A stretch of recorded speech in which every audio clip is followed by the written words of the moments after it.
आप में से कितने लोगों ने ज़िंदगी में कभी ये वाली बात सुनी हुई है कि जब मैं छोटा था तो मेरे माँ बाप और टीचरों ने मुझे बहुत मारा और शायद मैं इसीलिए बेहतर हो गया हूँ, वरना तो मेरा कुछ नहीं बनना था। जब मैं इस तरह की बातें सुनती हूँ तो I feel like this is the most toxic way of looking at abuse towards children, जहाँ हम उनको ये यकीन दिलाते हैं कि ये मारपीट और गालियाँ हमारी खामियाँ नहीं हैं, लेकिन उन्हीं की बेहतरी के लिए है। क्या हम अपने बच्चों को इमोशनली स्कार कर रहे हैं? और जब मैं ये लफ्ज़ सुनती हूँ ना, इमोशनली स्कार, तो मेरे जहन में फ़ौरन मेरे बचपन से एक कहानी आती है। जब मैं क्लास 4 में थी तो मैं एक बहुत स्ट्रिक्ट स्कूल में पढ़ा करती थी, और एक दिन सुबह असेंबली से पहले मैं लाइन में खड़े होकर बहुत एक्साइटेडली अपनी दोस्त को कोई कहानी सुना रही थी।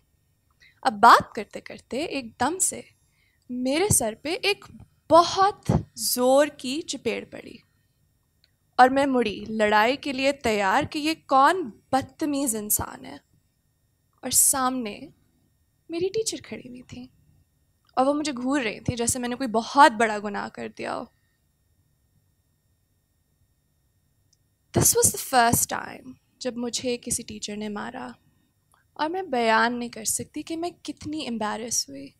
सब हंस रहे थे और मैं बहुत अरसे तक बस यही सोचती रही कि उन्होंने ऐसा क्यों किया। But let's fast forward to 3 years ago, जब मैं खुद एक स्कूल में पढ़ा रही थी।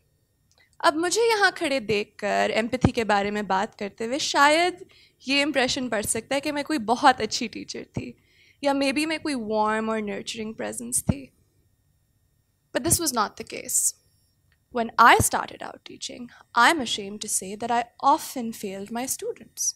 Because जब मैं इस position of power में सुबह असेंबली में खड़ी होती थी और बच्चे बातें करते थे तो मैं उन पे चीखती थी, and I used to make them feel bad about themselves. And in retrospect अब मैं सोचती हूँ कि आमिना, बच्चे अगर खेलेंगे नहीं, कूदेंगे नहीं, बातें नहीं करेंगे तो वो और क्या करेंगे? And I recognized that maybe this is baggage that I am carrying from my childhood into my present. This is what I had been taught. This is what I had learned. To shame them into behaving. बच्चों को डरा धमका के सीधा कर देना. 81% of children in Punjab and Sindh have faced some kind of violent, psychological or physical aggression. And 35,000 students in Pakistan drop out of school every year because of corporal punishment. ये हमारे बच्चे हैं, ये सिर्फ स्टेटिस्टिक्स नहीं हैं, और इनकी हिफाजत करना हमारा फ़र्ज़ है। लेकिन शायद हम इस प्रॉब्लम का एक बहुत बड़ा हिस्सा हैं, because children are facing violence in our schools, on our streets and in our own homes. Psychology की एक थियरी है जो कहती है कि बच्चे एग्रेसिव बिहेवियर को इमिटेट करते हैं। Now this really clicks with something here. We do what we learn, and children learn through actions. और जब हम एक बच्चे को दिखाते हैं that it is okay to look past someone's humanity and not care about what they will go through because of our actions, और हम उनको मारते हैं या उनको इमोशनली स्कार करते हैं, तो they grow up to be adults who do the same. शायद हम भूल जाते हैं। We forget that when we were younger in small bodies, looking up at the big scary world, तो चीज़ें बहुत मुश्किल थीं, बहुत डर लगता था। और इसीलिए एम्पैथी इतनी ज़रूरी है, ताकि ये साइकिल ब्रेक हो सके, ताकि हमारे बच्चे बड़े होकर एक बेहतर सोसाइटी देख सकें, एक बेहतर सोसाइटी बना सकें।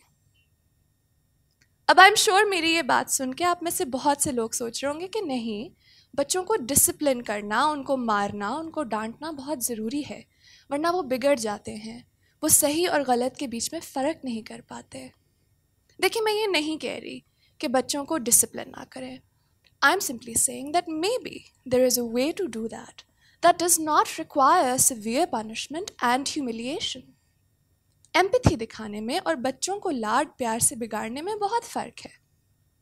Empathy is the ability to put yourself in somebody else's worldview and think about what they are feeling in a moment of happiness or sadness.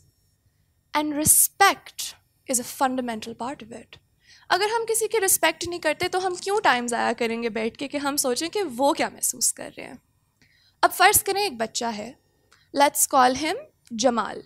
Jamal के अम्मी अब्बू उसे बहुत प्यार करते हैं, उसकी ख्वाहिशें पूरी करते हैं, उसको लाड करते हैं, लेकिन शायद वो जमाल की रिस्पेक्ट नहीं कर पाते.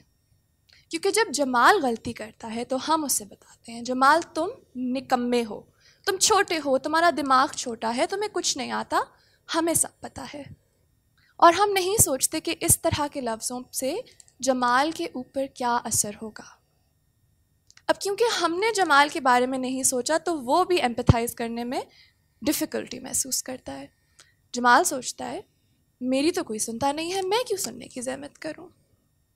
Now let's look at another child. Let's call this one Maryam. Maryam के अम्मी अब्बू समझते हैं कि वो भी छोटी है, उसको अपनी इमोशंस समझने में टाइम लगेगा, वो डरेगी, नाराज़ हो जाएगी. And Maryam has seen that people take care of her feelings. अब बिकॉज मरियम की फीलिंग्स का ख्याल रखा जाता है तो वो भी कोई काम करने से पहले सोचती है कि फ़लाना फ़लाना करने से अम्मी अब्बू, दादा दादी, बहन भाई, दोस्त खुश होंगे या शायद उनको बुरा लगेगा. She is a child that is emotionally intelligent.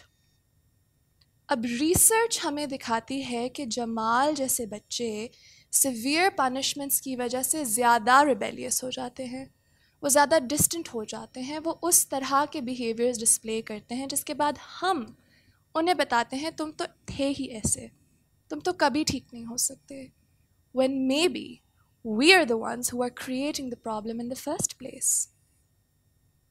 हम अक्सर ऐसी बातें कर जाते हैं कि तुमने आज पढ़ना नहीं है, लगता है तुम्हें बहुत मार खाने का दिल चाह रहा है. Why can we not take the time out to talk to our children? Ask them, बेटे तुम आज फोकस नहीं कर पा रहे, परेशान तो नहीं हो, कोई मसला तो नहीं है. This shows a child that we see them and it gives them a chance to explain whether or not there is a problem. Do you not think that it's time that we stop this one-sided monologue and start having conversations with our children? The other thing that I feel really needs to be done extends beyond our personal interaction with children.